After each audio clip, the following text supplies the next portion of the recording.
Yesu yaje kutwunga ngo hagati y'abantu n'abandi. Ikintu cyazanye Yesu kwari ukutwunga hagati yacu twenyine. Kugeza ubu nyine dufite ingorane. Kugeza ubu nyine dufite abantu batarigera bemera ko Yesu cyamuzanye ari ukudukura mu byaha akatwinjiza muki mu bugingo. Bwana sifiwe. Haleluya. Duheze Imana icyubahiro. Haleluya.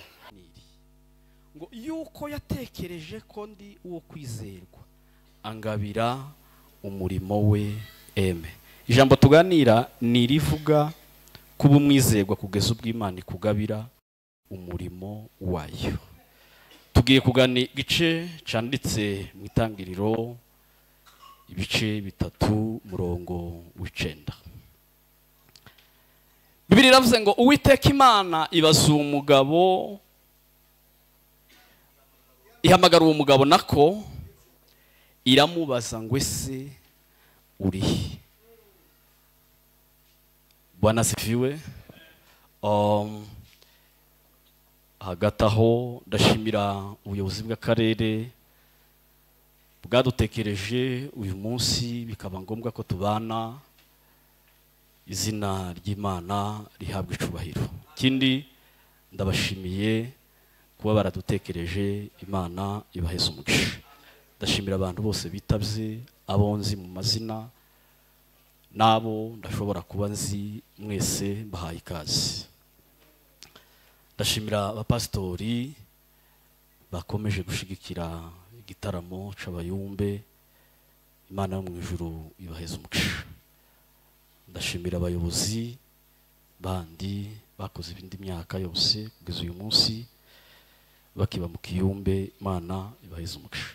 Ndashimira abayobozi twazanye buturere twabivuzeho mu nama tuza kwemezanya ko tuzoba hano uyu munsi. Impamvu twaje kubararikira igiterane dufite igiterane kandi kizobera muri kano karere, kizaba mu kwezi kwa 11. Dutekereza ko tuzagera hano kugira ngo dushimangire iby'abayobozi b'akarere bababwira ko ari byo. Dufite igiterane rero tuzakira nk'abashitsi benshi. Hagati aho namwe muratumiwe muri bo, muri abo ngabo Imana yo mu ijuru ibaheze umugisha. Utekereza ko gusobanura ibintu cyane ntubishobora, ariko reka tuganire ijambo ry'Imana. Turabatumiye rero si uko ba umuntu utazobona invitation muwe uku tubaye tubatumiye. Igiterane kizobera hano muri Grace. Turabatumiye rero. Matariki ni 21 kugeza 23 z'ukwezi kwa 11 muri uyu mwaka. Yeme mureke tuganire. Ndaganira iminota miki, ariko tugiye kuganira ku kintu kimwe. Tugiye kuganira kugira gucizere n'Imana. Kugeza ubwo Imana mu ijuru itekereza ngo mu bantu ndi bugabire umurimo cyangwa se ndi buheza akazi ko gukora runaka arimo. Kubera ko igihugu ntawe kiraha akazi kitamugiriye icizere. Siko kuri? Ntawe itorero riraheza umurimo wo gukora ritaramugiriye iki icizere. Niryo jambo tugiye kuganira umwanya muto ushoboka. Nimara nicare. Tibibaho ko Imana ariyo yokora ere yo kugira ngo iheze umuntu akazi itaragize gute, itaramwizeye. Uretse ko abantu bashobora kwiha akazi kitirirwa ko ari Imana. Cyo kirashoboka, ariko kandi bitaravuye ku Mana. Bibiliya yavuze ngo Imana imaze kubona ko ndi uwo kwizerwa ngo ingabira iki, ingabira umurimo wayo. Niryo jambo turi buvuge. Tugiye kuvuga kugira icizere kugeza ubw'Imana ikugabira umurimo wayo. Tanze haleluya. Ni Imana avuga ayo magambo nicare. Haleluya. Bibiliya yavuze iki rero? Iyi Bibiliya ivuga ngo Imana yagizaho itekereza ngo ku muntu ari uwo kwizerwa. Haba harabaye iki rero? Bwana sifiwe. Haba harabaye iki? Haba harabaye amagambo agera kuri 3. Imirimo yazanye Yesu yarayikoze. Ubu nyine hasigaye imirimo ki? Imirimo yacu. Imirimo yazanye Yesu ni 3 mikuru iruti yindi yose. Imirimo nayo Yesu yadusigiye nayo iruti yindi nayo ni 3. Sinisobanura kubera ku mwanya nuwo ngo umurimo wa mbere wazanye Yesu ni umurimo wo gucungura abantu ngo bave mu byaha binjire mu ki? Binjire mu bugingo. Kugeza ubu nyine Bwana sifiwe. Kugeza ubu nyine dufite abantu batarigera bemera ko Yesu icamuzanye ari ukudukura mu byaha akatwinjiza mu ki? Mu bugingo. Bwana sifiwe. Haleluya. Duheze Imana icyubahiro. Haleluya. Umurimo wa kabiri wari uyu nguyu. Bwana sifiwe. Umurimo wa kabiri wazanye Yesu wari umurimo wo kutwunga n'Imana. Bibiliya iravuga ngo twari dutandukanijwe n'ubwisiraheli, ariko aho Bwana sifiwe, Imana ari mivuga abanyesiraheli, ariko twebwe twari kure y'amasezerano y'iki? Y'Imana. Bibiliya iravuga ngo munsi y'itegeko ry'ibyaha n'urupfu. Ariko Imana itekereza ko umugambi wayo gukorera umuntu ari ugukora iki? Ari ukugira ngo twebwe itwunge n'iki? Itwunge n'Imana. Kandi Yesu yaragikoze. Ico ngicyo ntiyagira uzo gitekereza ngo Yesu ntiyagikoze. Ico yarakirangije. Icya gatatu, Yesu yaje kutwunga ngo hagati y'abantu n'abandi. Ikintu cyazanye Yesu kwari ukutwunga hagati yacu twenyine.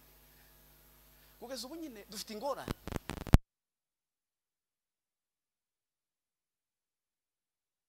Kugira ngo tugire gute? Duterane. Bwana sifiwe. Bibiliya iravuga ngo ni mwaba umwe. Abantu bose bakemera kuba umuntu umwe, tugatekereza kumwe, tugasenga kumwe, tukavuga kumwe. Ariko ubu nyine kubera abantu kutagira umurimo wa Yesu muri bo, umuntu arimo gutekereza ku murimo agomba kwakira ari we wenyine ugomba kuwubamo. Niyo mpamvu nasomye kino gice kiri mu itangiriro. Bibiliya iravuga Yesu Imana nako Imana yagize Eva siko imuzana nawe mu ngobyi ya Edeni. Siko kuri imusangisha uw'Imana yari yaremye ari umwe rutoki rukumbi kwisi. Ngo amare Imana imuheze iki? Imana irababwira ngo mbahaye umurimo wo kugira gute? Ngo wo kubagarira, kurinda,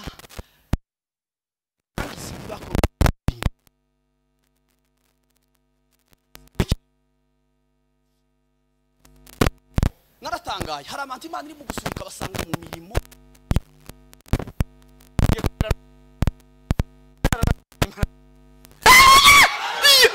nugira ubuhanya, nugira ibyago biruta ibindi byose. Nugukora umurimo Yesu ataza kureberamo.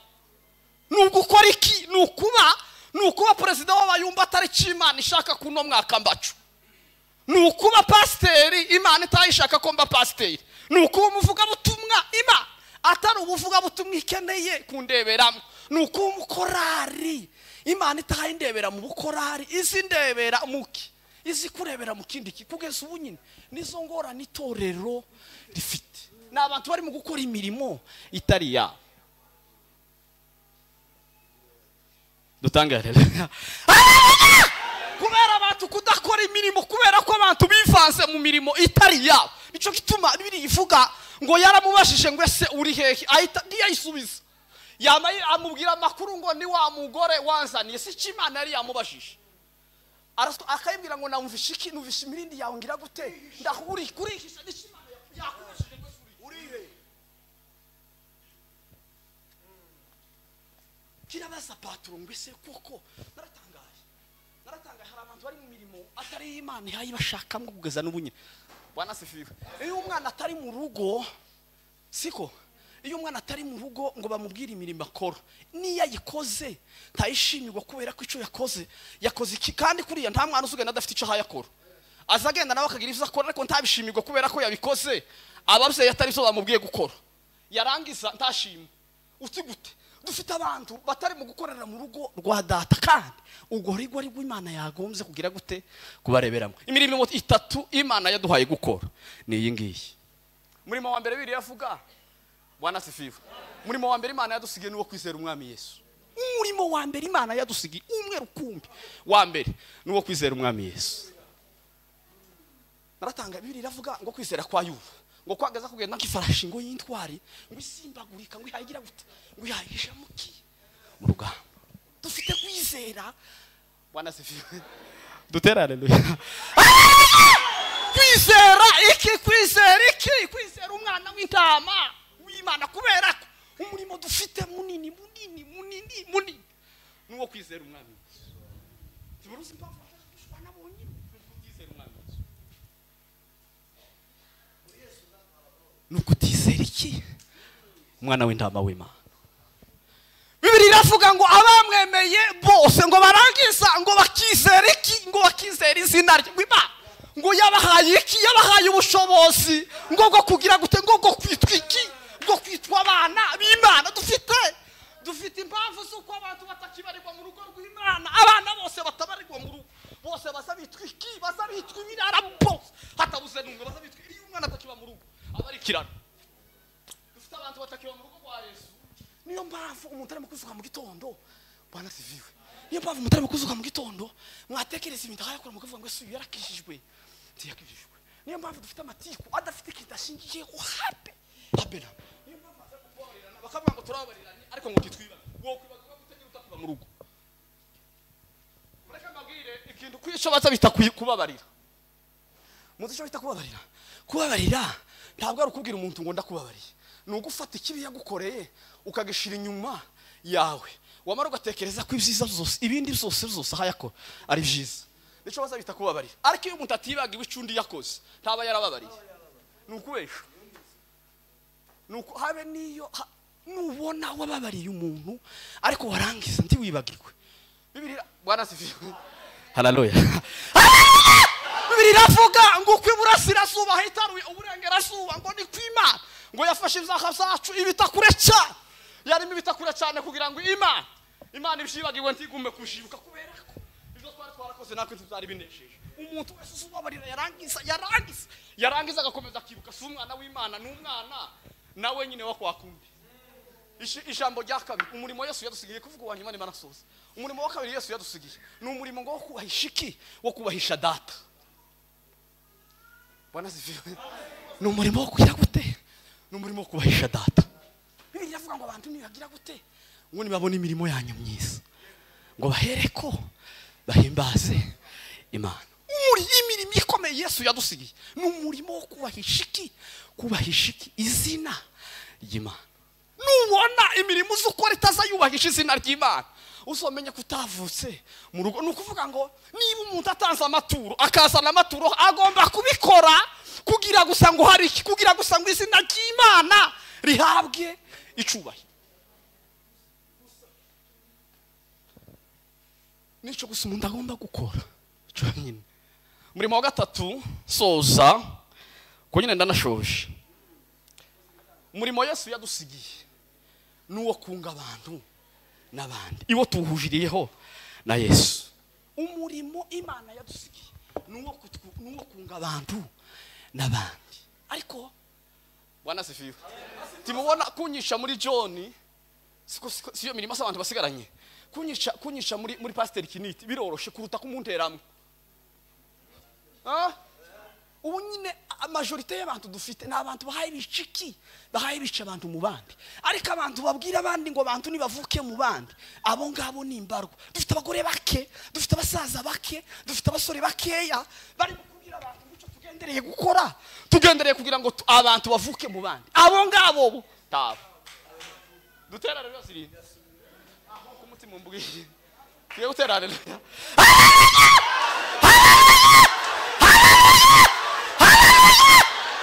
Ninda witeguye atera izindi duhita dusoza. Haleluya. Umurimo Yesu yadusigiye wanyu nuwo kubwira abantu ngo bavuke mu bandi. Kugira ngo abantu bafe mu bandi umurimo Yesu yadusigiye umwe w'igitangaza nuwo kuvukisha abantu mu bandi ariko si wo kwirirwa twica abantu mu bandi majorite nibo twujuje ikiyumbe kirimo kwica ikiyumbe mu bandi twishije abapasiteri bari mu kwica abandi mu bandi jewe ndibuka nirubuye hano kurakirana uriya muntu kuramukira kandi abagaza baza kumubwira nabare uravuga wewe kuramukira bwana sifi wamarara babaza ico muhamu muhangira niki ati uzovuga ikintu cyose azama kubwirira mu maso arababwira tubone we narimo shaka nyine uwo naza shaka je nari naramubuze none ngo ngizimana nkamubona namaho we ico kintu mukishije kuri YouTube namwe muzamukabisha atazabantu batazoja kukibona abo barefereka bari dushamburi nimara nishare dushamburi umurimo Yesu yadusigiye ni umurimo wo kuvukisha abantu mu bandi ariko nta murimo Yesu yadusigiye wo kwisha abana b'abantu mu bandi no kugira ngo abantu Bibiri iravuga bwana sifiwe nari nkomeye Mane gumugisha cyane Mana neno lako ndilo nguvu yetu, utupe nguvu Baba, tulimane twese turaizi, utufariji tena. Mana neno lako ndilo nguvu yetu, utupe nguvu Baba, utupe nguvu Baba, ai utufariji tena. Mana neno lako ndilo nguvu yetu, utupe nguvu Baba, utupe nguvu Baba, utufariji tena. Mana neno lako ndilo nguvu yetu, iridirime utupe nguvu Baba, utupe nguvu Baba, utufariji tena. Mana neno lako ndilo nguvu yetu, tutatawala tena, tutatawala tena, Baba, tutatawala tena, tutatawala tena na Bwana, tutatawala tena, tutatawala tena, tutatawala tena, tutatawala tena na Bwana. Tuzamuri biganza. Haleluya, haleluya.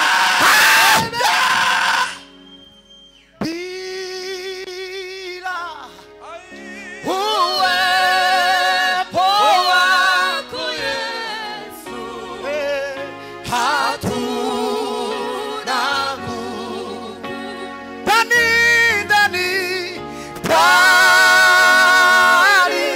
yako ewe Yesu, Baba we twapata nguvu, tutatawala tena, tutatawala tena, Baba, tutatawala tena, tutatawala tena na Bwana, tutatawala tena, tutatawala tena, tutatawala tena, Baba we tutatawala tena, twangare na Bwana, haya tutatawala tena, tutatawala tena, oh tutatawala tena, Baba we tutatawala tena. Haleluya.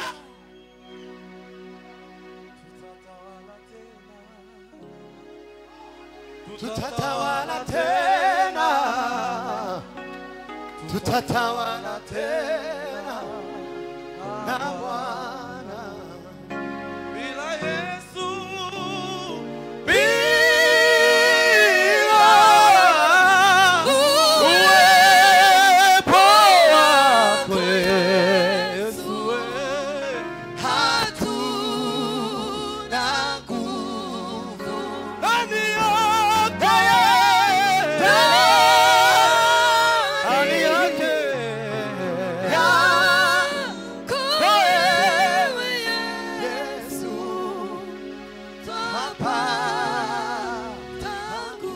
Hallelujah. Hallelujah.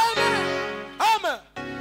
yarambabariye Angiriwe bwite ashira mu rugo indukuna nawe Mesiyandeka Mesiyandeka inde wari kuncungura otawa ishobora yarambabariye yarambabariye angiriwe ashira mu rugo Hinduka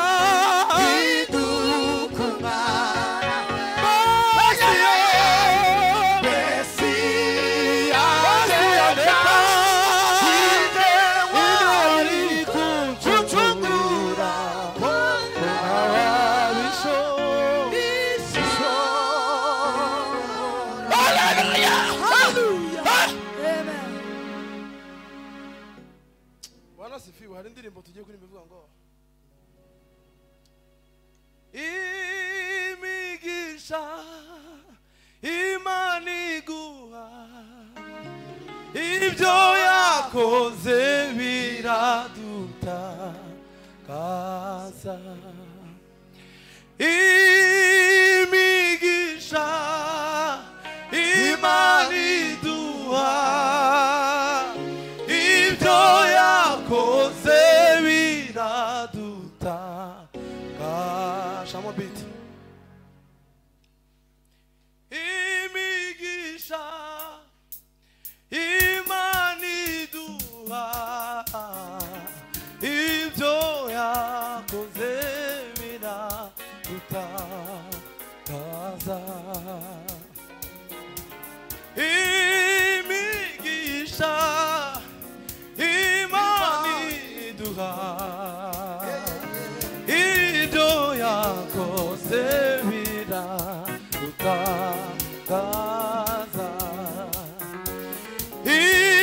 imigisha Imana iduha ibyo yakoze biradutakaza imigisha Imana iduha ibyo yakoze biradutakaza manuka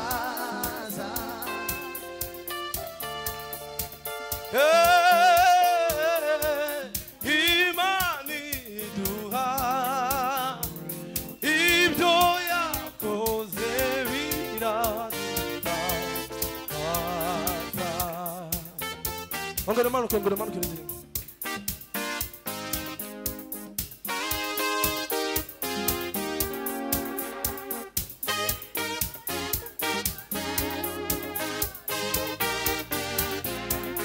imigisha Imana iduha ibyo yakoze biradutakaza Hallelujah.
Shamo sebeni wihute gusa. Shamo sebeni amwe.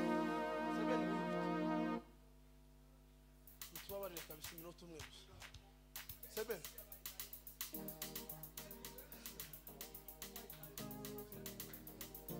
Dufatikanye tujyane n'ibyo byiza. Ai baba baba. Ibyiza mbona nibi. Kwizera umwami ye. No kuhora ngendera mu nzira ye. Nawe ndetse Mani wemi gishamye Ai Ambesha no kwishi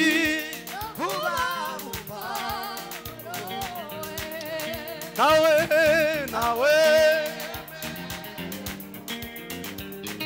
Ndetse no kunyobora neza Ambesha no kwishi Uru rugendo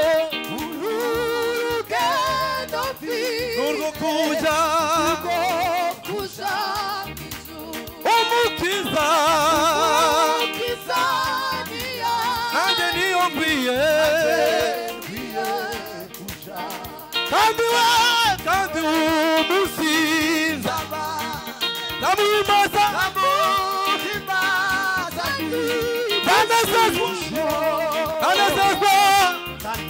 Tanezezwa Iwe wagusa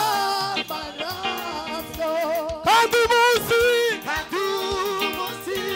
zaba Ai ndamuhimbaza n'ibyishimo Zarambura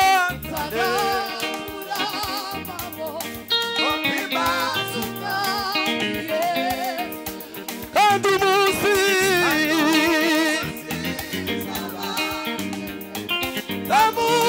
ndamuhimbaza n'ibyishimo Tanezezwa Iwe wagusa Kandi umusi Kurimana namwe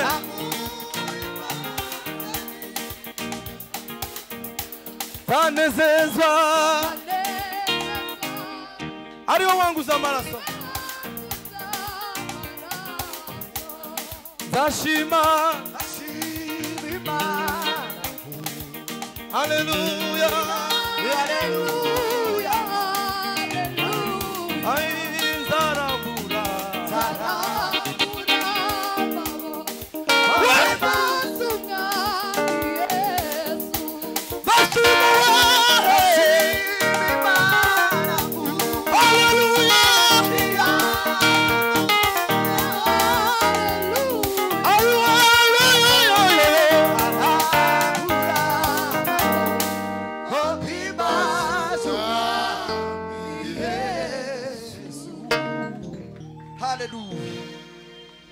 Bwana sifiwe.